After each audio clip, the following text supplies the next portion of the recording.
Obrigada, Sr. Presidente. Também tentarei ser rápida nesta segunda intervenção.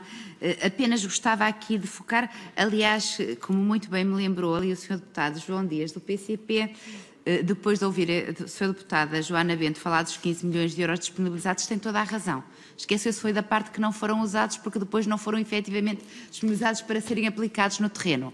Era daquelas coisas que nós já estamos habituados e, portanto, para que as pessoas que nos estão a ouvir tenham a noção que foram só anunciados, mas depois efetivamente utilizados não foram.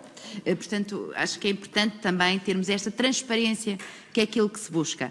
E deixar aqui outra nota também, que de facto o que está aqui em causa é mesmo a utilização de fundos. E isso é aquele que é o elemento fundamental dos nossos trabalhos, é a utilização de fundos. Aqueles que foram ou não utilizados e que foram ou não disponibilizados. E, professora, aproveitando a sua presença aqui, até porque nós temos que de facto, e nesta segunda ronda quero deixar claro, que grande parte da audição que aqui se fez foi numa tentativa de desviar do assunto e trabalhar para o relatório apenas e só. E o PSD, que nunca se opõe a que se saia do objeto, e não o faz por um motivo muito simples. Não porque formalmente não saiba os momentos exatos em que isso acontece, mas porque consideramos que as populações e quem nos ouve merece mais do que isso e merece todas as explicações que possa beber em todas as audições que aqui se fazem.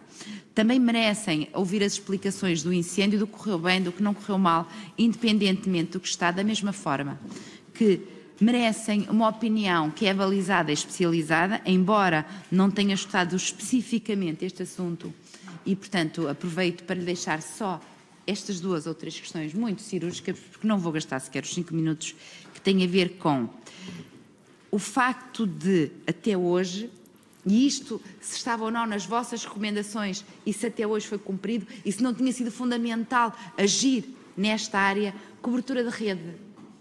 Ainda naqueles territórios, o PSD ainda há 15 dias, aliás no dia do 3º aniversário, os deputados eleitos pelo Distrito de Leiria apresentaram uma pergunta ao Governo precisamente pela continuação da situação de falta de cobertura de rede naquela altura, quando todos nós sabemos que a falha de rede e as redundâncias no Ciresp naquele território se verificaram, seria ou não fundamental que os fundos tivessem sido aplicados para que hoje não fosse necessário questionarmos sobre faltas de cobertura de rede naquele território.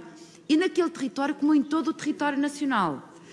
Também porque às vezes não se tem esta dimensão, mas a verdade é que se apura a cobertura de rede pelas pessoas que têm acesso a essa rede, não pelo território que tem acesso. E, portanto, este esclarecimento, se o professor puder dar-nos, acho que seria importante, se não seria uma forma fundamental de fazer face àquelas que eram as necessidades prementes e imediatas daquelas populações. Também, se não era fundamental para fazer face às necessidades prementes e imediatas daquelas populações que lhes fosse repostos os modos de vida. Ou seja, perderam culturas, animais, rebanhos, ração para as alimentar, que houve numa certa altura que ainda foi só a única ajuda que de facto de emergência foi disponibilizada eram os fardos de palha, que não passava disso, tal como a reposição do potencial produtivo de emergência para os animais, estamos a falar para animais, portanto que fique claro. Tal